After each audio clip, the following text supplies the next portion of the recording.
If somebody got elected, they're afraid that if this was taken off, well, we're going to guarantee it's never going to be taken off. And again, we're taking in think of this, hundreds of billions of dollars. And they were all confused because they've never seen this before. You know, it's always the other way. We don't have enough money. So much money is coming in at levels that nobody's ever seen.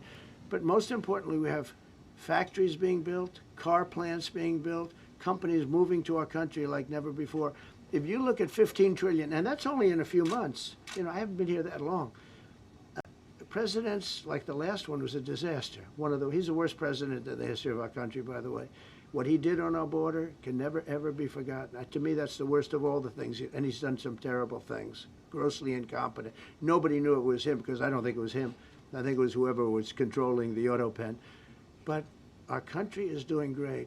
And those leaders and other leaders, I just left, as you know, a large group of the most highly respected people. And that includes big countries. When you look at Germany and France and Spain, although Spain didn't come through, but they will. By the way, guaranteed they will. That was the only country that sort of tried to hold back on putting up the money. But just so you know, they said, it's unbelievable what's happened to the USA. You were a dead country. We didn't respect the country, the leader. You were dead as a doornail. One said to me, you went from being a dead country, you are right now the hottest country anywhere in the world. The whole world is talking about the USA, and everybody wants a part of it, and they're pouring into our country, and you're going to see those numbers. Thank you for that question. Go ahead. Yeah, go ahead, please. Thank you, Mr. President. I have a question about trade. Secretary Bessent has said that he hopes tariff deals with major partners will be done by Labor Day. So if some deals are not done by your July 9th deadline, will some countries' tariffs go back up, or will they stay where they are now? Well, there's some countries that are used to ripping us off, to be honest with you. And I don't want to name them, but you sort of can name them. And they're so used to just, you know, taking it billions and billions of, look, we had a trade deficit of more than $1 trillion. Think of a trillion, a trade deficit.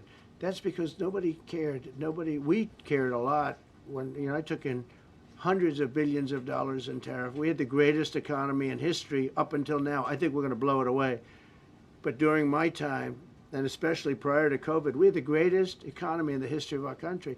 I think we're going to blow it away now based on the kind of numbers that we're seeing. But some countries are very angry because they've been ripping us off for years. They've been making billions and billions of dollars. There was nobody to negotiate with. They could do whatever they want. They charged us tariffs, by the way, at numbers that we've never seen before.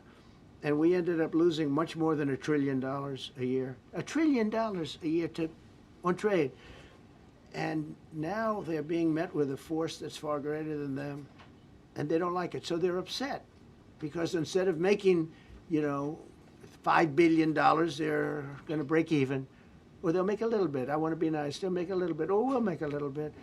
It's a big difference. Yeah, please go ahead. Go ahead. Red dress. On the 2020 election, is there any more information on the special prosecutor? So many Americans still have questions about the 2020 election. And speaking of rogue judges, would you consider appointing somebody at DOJ maybe to investigate the judges that allowed for the political persecution of you, your family, and your supporters during the Biden administration? I love you.